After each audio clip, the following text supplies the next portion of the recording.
سکول رقم کشتی های ریزه رقم میبینی زوری که میتونید از کشتی ها همراه همون تیکری که در مترو سوار میشین اینا رو هم سوار شوین و لذت ببرین از سفر دریایی. خطای مختلف داره ولی خموینی خرچه گرفته که واقعا خیلی لذت داره که در خیلی جای مختلف مورد در شهر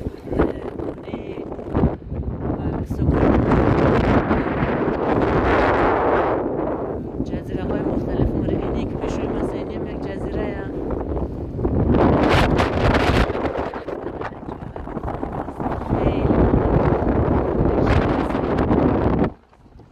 اگه اینجا از دست میدیم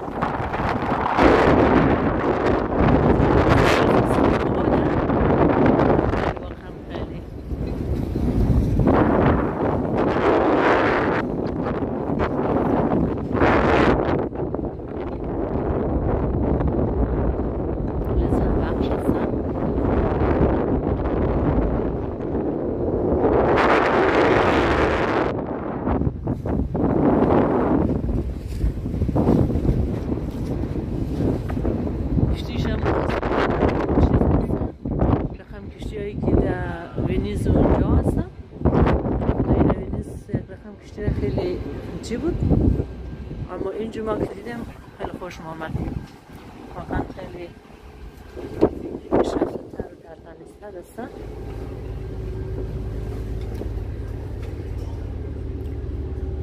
امروز خوب است که یک روز مابین هفته هیچ کس نیه دیگه ما شخصا فکر میکنم همینجا بخی در بست گرفته هیچ کس نیه تخلوه که خوش آدم بیه. عزیزایی که سفر مونده سکول خیلی خوب است که از همچین امکاناتی با خبر بشن و من شخصا با خبر نبودم اینجا آمدم.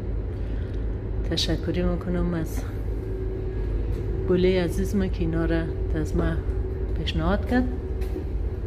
واقعا برای از ما خیلی یک چیزی جالب است. رقم هامبورگ گوری که در هامبورگ هم شما میتونین همچین کشتی های را سوار شد. حالا خب